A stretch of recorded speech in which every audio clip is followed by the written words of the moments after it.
How's it going, everybody? Zacy here. I'm finally sitting down to talk about LEGO Batman Legacy of the Dark Knight. This is my official review video about the game. Now, luckily for me, Warner Brothers sent me the game before the 19th to get to play it, and I got a lot of thoughts to talk about on this game, as I'm sure many of you guys do in the comments. It's been a crazy past few months just building the fan base that I have around LEGO Batman Legacy of the Dark Knight, so I'm excited to talk about it and hear a lot of your guys' thoughts about it. Let's get into it. First off, I loved all the references to the movies in this game. It was quite awesome how I feel they've meshed all the movie stories together into one big movie plot. Like, you have stuff at from the Batman at the start of the movie with, of course, the iconic chase scene, which was just so awesome to start the game with, of the 0 Year comics, and we also get little dabbles of a whole bunch of other things that I just somewhat didn't expect to see in this game, which just made me very, very happy. Like, this is the ideal game for Batman fans. I don't know if we'll ever see anything like this again in terms of a Batman game, from getting stuff that dabbles into all of Batman's legacy while still being true and an original story in itself.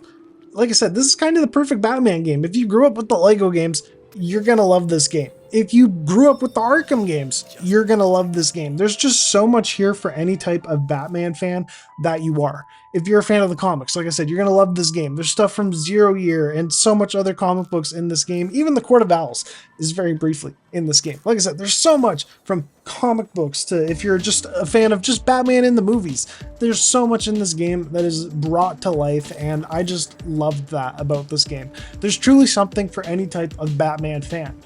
That being said, I love the way that they did the new collectibles in this game. Instead of having a stud meter of trying to get a certain amount of studs and having a person in peril that you gotta save and all of this other stuff, they really simpled it down in this game, where now you just have your regular collectibles where it's like 1 out of 5 out of getting a certain item, and then you can unlock that for your Batcave to display it wherever you want, essentially.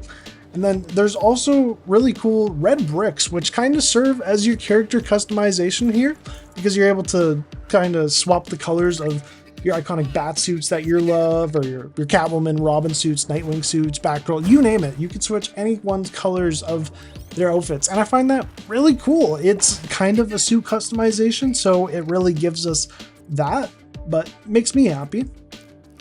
And the open world here is awesome. This is the biggest Gotham City we've ever seen in a LEGO game. It's like 9 distinct areas on its own, and like I said, it's huge. You go from just Tri-Corner at the start, which feels big enough on its own, but then you go ahead and you unlock the second island, which feels huge. But that's not it. There's more islands in this game, and it's just so huge. The Batcave in itself just feels huge as well. And the customization in it is awesome. I love that when you complete challenges, it makes a huge display piece, which is the Skyline Batman, the animated series set that they put out, which I think that set is beautiful. And you know what? It kind of encapsulates everything big in this game almost, in a way, if you look at the set and all the stuff inside of it, from stuff that even features Condiment King. It's a great set, and I really find it cool that even a Batman set like that got referenced in this game. But also in the Batcave, you have the mini kits that you could collect, and these are the same mini kits that are all spread throughout the original LEGO Batman games, which I thought was absolutely awesome. My first time seeing one made me really happy, just being able to see that in a new game, and it's still playing a part and being a collectible. So like I said, it's really cool that they got those mini kits in there. But another cool thing about the Batcave is just truly watching it progress throughout the story. I find it really, it makes a lot of sense why we got a whole dedicated trailer to just the Batcave alone before this game being released. Because yeah, they show so much off in that trailer, and that's just the tip of the iceberg, really. Like, they show this game has so much going on in it, and the Batcave especially. I completely get why it got its own trailer, because when you first come across the Batcave, it's young Bruce just falling into a pit that has bats in it. Then, when you go later into it as an adult, obviously, you really find out how big it is. Then you start working on it with Alfred. It goes from just this little area, just kind of under Wayne Manor, a little brick area that was part of the building foundation, and then it starts to expand more and more. You get to start putting places to put your vehicles in, start putting places to put your costumes in. Then you get big places for like a huge T-Rex in the Batcave. It is absolutely awesome. An absolute Batman, holy.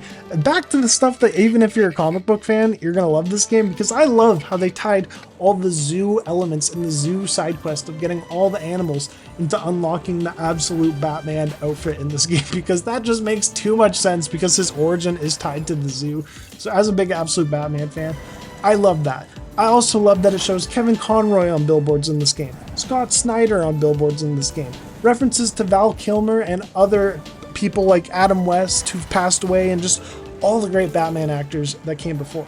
And I gotta say, Shay Matheson's voice as Batman is really, really solid. It starts off and it just grows over time. And the best way I could explain that is just telling you to play the game. At the start, it sounds like he's forcing more of a Batman voice, but then as through the story goes on, it kind of just becomes more natural, and there's a difference between Bruce and Batman in this game. A big talking point a lot of people are going to be asking about is the combat in this game. And I gotta say, it's great.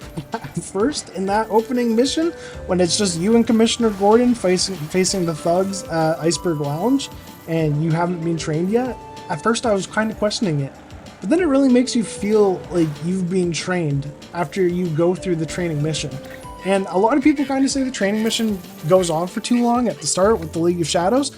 But I kind of like that it does that. It gives you all the features of the combat in the game in one, and it does it in a way where it makes sense as to why you're learning how to play this game, because Batman is quite literally learning as well. So they do it in a way that makes sense with the story, which I really appreciate. And it also kind of builds the connection between Talia and Bruce that ends up playing a part later in the game. So I was really excited to see that as well.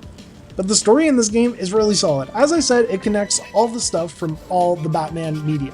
From most importantly, it's focusing on the movies, that being the Batman '89 film, Batman Returns, Batman Forever, Batman and Robin, the Dark Knight trilogy, and the Batman. Those are the movies that it focuses on most from what I noticed in this game. But like I said, there's stuff from the comics. You get 0 Year Red Hood origin story in this game, and you even get stuff like the Court of Owls collectibles spread out throughout the city, and stuff like the absolute Batman figure being tied to the zoo. Like I said, there's just stuff for all types of Batman fans within this game. But I'm just so excited to finally have my hands on this game. I can't describe to you how much this means to me. From the second this game was announced in August of last year, I just knew I was going to love it. And what can I say? I loved this game. It was incredible, like truly incredible. And the community I've built around this game, from doing all my update videos to even now, after hitting 1,000 subscribers and being here making a review video about this game and getting early access from Warner Brothers. This has all just been so surreal. I love this game. I love the role it's played in this channel, the role it's played this year in my life. It's just been awesome. Lego Batman Legacy of the Dark Knight, I may be biased and have a lot of personal connections to it, but for me, it's a 10 out of 10 game. I love it. I love it so much. I might get hate for that. In my opinion, it should be Game of the Year. The only other games that I've really played this year so far that have been new to this year alone have been a dabble of Crimson Desert, a little bit of Forza Horizon 6, and of course I plan on playing GTA 6 later in the year, and the Wolverine. But as of right now, this is my pick for Game of the Year, and I really hope it gets some recognition at the Game Awards because it was awesome. At the very least, Shay Matheson should be in there as a voice actor, in my opinion. Anyways, y'all, I got lots of future videos planned for Lego Batman Legacy of the Dark Knight, from videos to shorts, but I do want you guys to comment down below your thoughts on this game. But I'd also like to do what we did in the build-up to Lego Batman Legacy of the Dark Knight, and I'd like to get you guys involved in the videos here. So I want you guys to comment down below what your favorite mission was from the game, because I'm going to be doing a video ranking all the missions. Who your favorite characters were in the game, that being playable characters. Who did you enjoy playing as most?